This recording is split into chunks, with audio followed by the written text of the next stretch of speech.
Oh, hey! What it do, Core 2? What it do, Core 2? What it do, Core 2? Dystopia, everybody's favorite genre. We're all familiar with stories like The Hunger Games, The Matrix, and The Giver. A lot of weirdos vibe with this genre, and I think we figured out why. At a surface level, we think of dystopias as a Thought experiment, like a what if gone too far. But the best dystopian literature is So much more than that. And we can prove it by looking at two totally different stories joined only by this common genre. Let's take a look at these modern dystopian classics to pinpoint exactly what provokes so much thought in its readers. First, let's take a look at the 2002 film Minority Report. Taking place in the year 2054, John Anderton resides in a surveillance state in future Washington, D.C. He's the head of a police department that's trying out a new way to stop crime, using mutant humans who have vision into the future and can see crimes before they happen. The abilities of the precogs have basically eliminated murder in their society. Our main character, John Anderton, is a high-ranking member of this new police force, and he works to tap into the minds of the precogs and figure out exactly where and when each murder is going to be held out. Would-be murderers are then arrested before they're able to follow through, being charged with crimes that they haven't even actually committed. The story really picks up when the precogs predict that John will kill a man that at the time he doesn't even recognize. And thus begins John's runaway scene, where the audience is shown a state of the world with very high levels of surveillance and government control. Everything from cameras scanning people's eyes everywhere they go, to the government being able to remotely locate and control John's car against his will. The power that the government has in this world represents the fear of advances in technology that are presented as safe but end up becoming an infringement on individual rights. While investigating how he would end up killing a man that he has no knowledge of, John inadvertently makes the precog's vision come true. In an attempt to try and find the significance of this man, John pursues him despite warnings against it. Ultimately, he finds the man and ends up fulfilling his prophecy by committing the murder. He does this while being fully aware of decisions that he could have made that might have prevented this outcome or at least steered him in a different direction. This idea of a self-fulfilling prophecy is similarly illustrated in the story of Oedipus Rex, which is the story of a man who's prophesied to both kill his father and marry his own mother. And while these may seem like very obscure possibilities, in Oedipus' attempt to evade these futures, he inadvertently fulfills them. Oedipus Rex and Minority Report show a paradox of one's attempts to avoid fate, only to realize that these efforts are what lead them directly to it. The Handmaid's Tale takes place in the Republic of Gilead, a theocratic country in the now ex-United States. In this near future, Gilead has risen to deal with environmental crises that have lowered the global fertility rate. To work around this, Gilead employs a class of women called handmaids, whose sole purpose is to bear children of powerful men. Handmaids are treated like property and are passed around between these men's households, living highly regulated lives as the government tries to maximize their chances at conception. In the story, we follow the life of a woman named Offred as she navigates her life as a handmaid. She lived through the fall of the US and so is haunted by memories of her past, but she's kept going by remembering the freedom she once felt.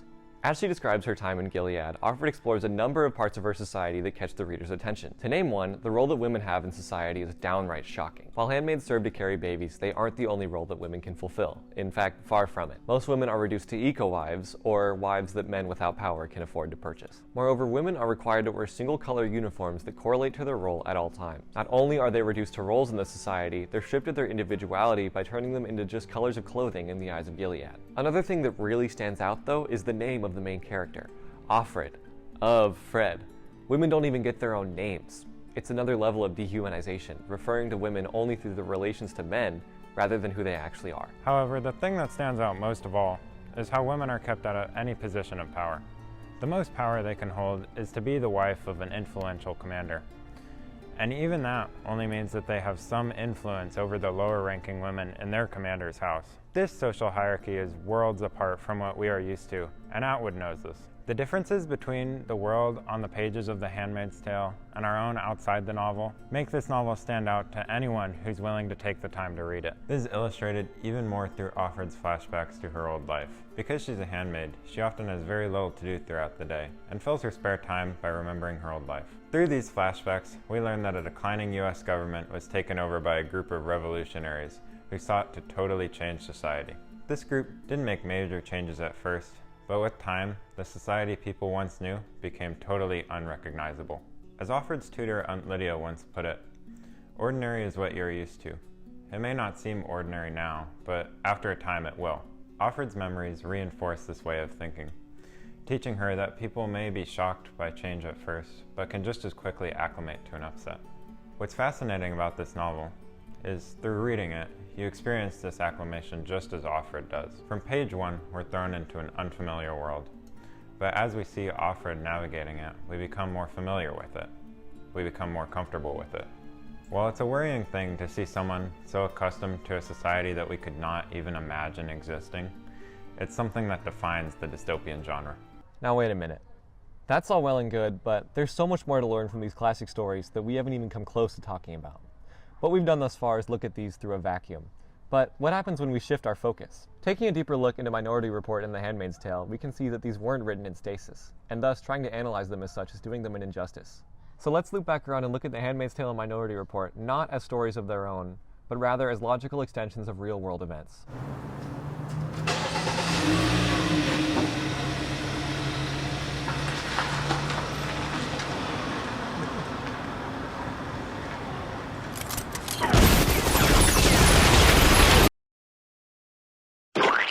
Published in 1985, The Handmaid's Tale was written during a time where social norms were repeatedly being challenged. The women's rights movement peaked in the early 80s, and to say it influenced the book is an understatement. One of the more obvious depictions can be found within Offred's memories of her mom. Offred remembers her mom taking her to protests that burned pornography and pushed back against blaming assault victims for what happened to them. This places her childhood in the mid-70s to early 80s, when the Women Against Pornography movement was at its peak. During this time, different movements like the Take Back the Night, Women Against Pornography, and Equal Rights Amendment ratification movements showed that women were tired of the norms and society was going to change.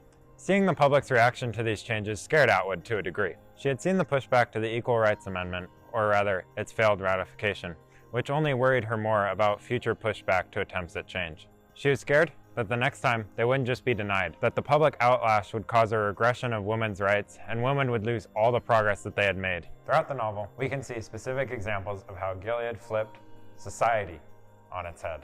An example of this can be found during Offred's time at the Handmaids Training Center. She describes a time when she and her fellow handmaids gathered to tell stories of trauma from her past. Of Warren, one of the handmaids, was sharing her story about how she was assaulted. After she finished, all the other handmaids in the aunts pointed at her and chanted, "Your fault." This is a direct contradiction to the movements at the time that tried to shift the blame away from the victims and to the perpetrators of assault. Even in Offred's memories, we discover that Gilead's first big move was to remove women's bank accounts, which is something they had only been given the right to about a decade before this book was published. Throughout the book, Atwood hints at these movements from her time. Like we mentioned earlier, Atwood wanted to convey the thought, what if everything women's activists had achieved was just washed away? What if the change was too fast for some and they pushed back? The Handmaid's Tale shows that exact scenario. It shows the regression to older, more traditional ideas. We see it both in Gilead's societal structure and in its residents' actions. Anywhere you look in the novel, you can see ideas formed as a reflection to what was happening in Atwood's time. Like we'll see in a second with Minority Report, it's connections to the real world like this that can really strike a chord with readers like you and I. Minority Report was released within a year after the 9/11 terrorist attacks on the United States. The U.S. was still recoiling from the national tragedy, and the government was in disarray for a while after. In response, the United States government quickly passed the Uniting and Strengthening America by Providing Appropriate Tools for the Interception and Obstruction of Terrorism Act, better known as the Patriot Act. A major part of this act was to increase government surveillance procedures on both U.S. citizens and foreign parties. It made it significantly easier for law enforcement agencies to wiretap citizens, and they could also now wiretap internet communications. With the act's passing, the American citizens' right to privacy was diminished, and the United States became more of a surveillance state. Opponents of the act argued that many measures violated the Fourth Amendment's prohibition of unreasonable searches. The FBI could even search certain communications without a court order. 1 year later, Minority Report hit the theaters. Many of these anti-surveillance ideas are clearly shown in the film, with the world it presents being one where privacy has simply ceased to exist. While on the run, Anderton has to receive an eye transplant to have any chance of evading arrest while he's in the city, and in doing so, literally gives up a part of his body in order to not be tracked. While the script was written before 9/11 and the Patriot Act, much of the production and filming was done afterwards, and it's pretty hard to deny that they had influence on the movie. One major focus of the Patriot Act was increasing digital surveillance, which we can see throughout Minority Report, such as the eye scanning.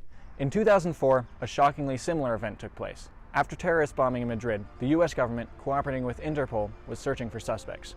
Using fingerprints found at the scene, they identified one, Brandon Mayfield, Claiming to have a 100% match, they used the provisions set forth in the Patriot Act to search his home without a notice or warrant. Shortly after, Mayfield was arrested. The issue?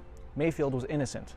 The fingerprint that they claimed was a complete match was actually one of 20 that were identified as possible matches. Not only was he home on the day of attack, but his passport was also expired at the time. So why did the US government decide that he was the prime suspect for the attack? Well, the main reason was his recent conversion to Islam. He was also a lawyer, and he had once represented a client who was part of a group that had once been associated with terrorists. However, he was also part of a firm that specialized in representing clients that couldn't afford much, so this wasn't anything unusual. In a society where everyone, no matter how guilty, is guaranteed the right to a lawyer, representing a criminal is hardly incriminating. All they had were somewhat similar fingerprints and weak motives, ones from actions protected by the First Amendment, and the FBI still searched his home on multiple occasions. But even though they never found anything, he was still arrested, making it clear that they weren't searching his house to find out if he was guilty. They were searching for an excuse to arrest him. While it's to a lesser extent, this effectively reflects what happens in Minority Report. The man that John Anderton killed was paid to pretend that he had killed John's son, essentially framing him for a murder that he wouldn't have otherwise committed. Just like with Mayfield, authorities used surveillance to find an excuse to arrest him, rather than arresting him because of the evidence that they found. It's government prejudice like this that Minority Report was trying to warn us about. The film takes the idea of how harmful it can be to accuse someone without having all of the knowledge of their situation, and pushes it to the extreme by employing it in a future where crime is stopped before it can happen.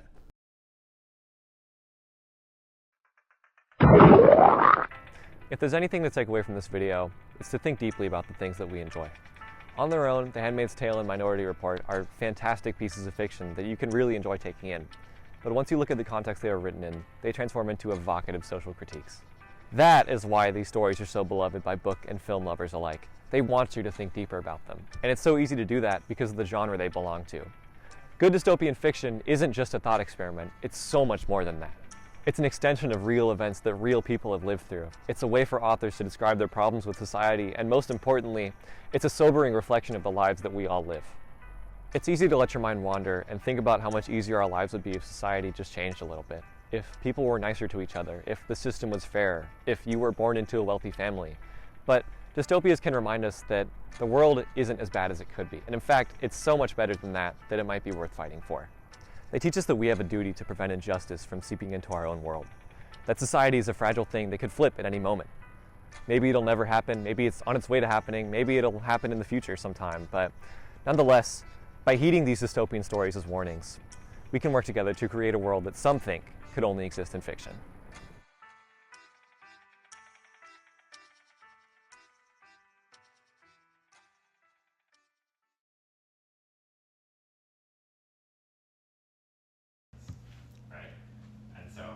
This guy's handwriting blows.